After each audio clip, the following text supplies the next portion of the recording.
So pharmacists only are eligible to get these two visa. This is called, अभी कितने इस साल कितने घटा दिए? This is 32,300। अगर ये 70% घटाए तो कितने होते? पर लोग चिंतित क्यों हैं? Why, what is the question of this 70% reservation की बात कहाँ से आ रही है ना? आगे आपको क्या करना चाहिए? What you need to do basically to get invitation to get the visa, anyhow you must need to get 7 because you cannot register yourself as a pharmacist with APRA. APRA registration के लिए आपको 7 चाहिए. So hi everyone, welcome back to Academically. There is so many students asking me a very common question, especially those are pharmacy students, those are doing caps exam preparation to migrate to Australia. So they're asking a lot of questions regarding the visa reduction 70%, and we are doing this coaching, we are not able to pass the exam, whether we are going to get a visa or not. This is the very common question from pharmacy student. This is from everyone. This is not for pharmacists because the visa for everyone is the same process. This is not for pharmacists something special. Whether you are a medical doctor, dentist, pharmacist, or you are engineer or anyone else, this is the very common question that this year the visa they reduce 70%, and I will check basically really they reduce 70% or there is no impact. Okay, so we will see on screen that, then I will give my advice also what you need to do. Okay, as a pharmacist, basically, if you are planning to migrate to Australia.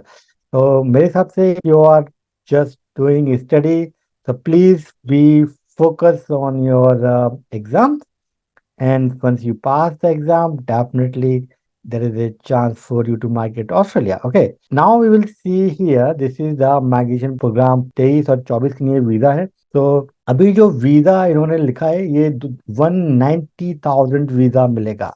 तो this year का जो visa है जो कोटा है वो है 190,000. This is the government website basically, so I'm not referring for any video on YouTube and you are watching here and there, getting the news and every day, and you are sharing here and there. Okay, so I'm just going on the website and we see that. So they are saying that in this year, 190,000 permanent visa the government will issue. Okay, and now let's see. Okay, last year what was the quota for pharmacists? So pharmacists only are eligible to get these two visa. This is called 491 or 190 visa. This is okay. This is because they are in the short-term shortage list. So this regional basically is 491 visa. So if we see here, this is the last year quota. 2022 और 23 का quota. This is 2022 2023 quota and this is 2023 2024. So this is the latest quota for next year. Okay.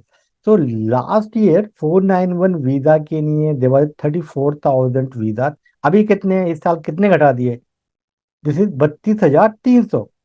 अगर ये 70% घटाए तो कितने होते? आपको इससे आप कैलकुलेशन करके देखो. ठीक है. Same for 190. 190 की जो कैपेसिटी थी वो थी 31,000 थी, और अभी जो है उसको घटा कर दी गई है 30,400, है ना. 30,000 चैलेंज 600 वीजा ही ओनली रिड्यूस किया है. ठीक है. एज यू नो के 5,000 वीजा को रिड्यूस किया है इस साल, और प्रीवियस ईयर में ये जो है 195,000 था लास्ट ईयर, इस बार 190,000. उससे पहले वाले ईयर था 2021-22 में ये था 160,000. तो बेसिकली लास्ट ईयर जो है इंक्रीज किया गया था अराउंड 35,000, और इस बार जो 5,000 को ओनली कम किया है. ओ 45,000 पिछला बढ़ाया गया था बेसिकली ना अराउंड में. तो वही इसको देखें अगर आप इस ग्राफ को, तो कोई फर्क नहीं पड़ता है इतना कि जो है बहुत ज्यादा वीजा रिडक्शन नहीं हो रही है अभी, है ना.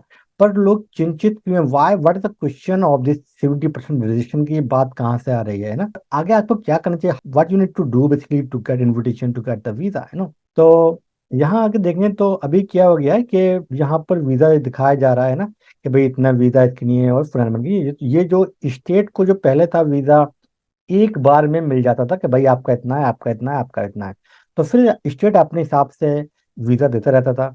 पर अभी मुझे ऐसा लगता है, मेरा पर्सनल एजम्पशन है ये, कि भाई ये वीजा अब जो है उन्होंने एक साथ में ना देके स्टेप बाय स्टेप में देके, भाई अभी दे दिया इसमें थोड़ा सा, कुछ टाइम बाद और इंक्रीज कर दिया, कुछ टाइम बाद और इंक्रीज कर दिया, बिकॉज ऑस्ट्रेलिया नीड पीपल. और जो फार्मासिस्ट है वो क्रिटिकल हेल्थ के सेक्टर में आता है, शॉर्टेज इसकी बहुत ज्यादा, तो यहाँ पर लोग चाहिए ही चाहिए, है ना. जिस दिन यहाँ पर नहीं चाहिए होंगे दे में रिमूव फ्रॉम द लिस्ट, है ना. अगर लिस्ट में है तो यहाँ पर लोग चाहिए ना, बहुत ज्यादा डिमांड है, specially in the regional area के लिए बहुत ज्यादा फार्मासिस्ट चाहिए ना. तो चिंता करने की कोई बात नहीं है, ये कुछ टाइम के बाद में वीजा फिर से और आएगा, है ना। तो now you just need to focus, calm down and focus on your exam, ठीक है। whether it is November you are going to write this exam, you're going to write exam next year in March और जुलाई, ठीक, कभी भी आप exam लिखो तो आपको फोकस है कि आपको एग्जाम पास करना है, एंड वेरी गुड मार्क्स से आपको इंग्लिश का एग्जाम भी पास करना है। Very very important for you to get the invitation visa, है ना। तो अब आपको करना क्या चाहिए नाउ, लास्ट ईयर जिसके 65 पॉइंट थे उन सबको इनविटेशन मिल रही थी, जो है very minimum point, the student might have only 50.50, they also got the invitation because 15 point from the 491 visa and they got all together 65 and they got the visa. But now try to improve your English score. So last time those are even getting 6 also उनको visa मिल गई थी, but now you at least try for 7 because 7 तो आपको anyhow you must need to get 7 because you cannot register yourself as a pharmacist with APRA. APRA registration के लिए आपको 7 चाहिए, तो आपको मस्ट 7 लेके आना चाहिए, तभी आप वीजा को फाइल करें। AUI को आप फाइल करेंगे तब वीजा करेंगे ना। तो उस केस में क्या होगा, इंग्लिश में आपको 10 पॉइंट मिलने चाहिए। बहुत सारे स्टूडेंट को प्रॉब्लम क्या रहा है कि इंग्लिश में उनको 0 हो जा रहा है बिकॉज उनका 6 आ रहा है या 6.5 आ रहा है IELTS में, इक्विवेलेंट इन पीटी और OET में, ठीक है। तो आपको इंग्लिश में स्कोर करें, नाटी आप कर सकते हो, उसमें भी 5 पॉइंट मिलते हैं, है ना। और अगर आपके पार्टनर हैं तो उनका असेसमेंट करवाएं तो वहां से भी उनको 10 पॉइंट मिल सकते हैं ना। तो ऐसे बहुत सारे एरिया में आपको basically you you must need to focus to improve your score. जितना आप पॉइंट को इम्प्रूव करेगा उतनी ज्यादा चांसेस रहेंगे आपको वीजा के लिए, है ना। तो मेरे हिसाब से कोई चिंता करने का जरूरत नहीं है। और यहाँ पर लोगों का डिमांड है तो फार्मासिस्ट जो है उनको वीजा मिलेगा ही मिलेगा। You just need to pass your exam and then focus on your English. और ये थी माई एडवाइस, और if you have any question तो please leave a comment below. I will try to reply or maybe I will try to make a new video. And if you are a pharmacist looking to migrate Australia, academically here to help you to complete your A to Z process so easily you can migrate Australia. Okay, so I will see you in my another video. Thank you so much for watching this video.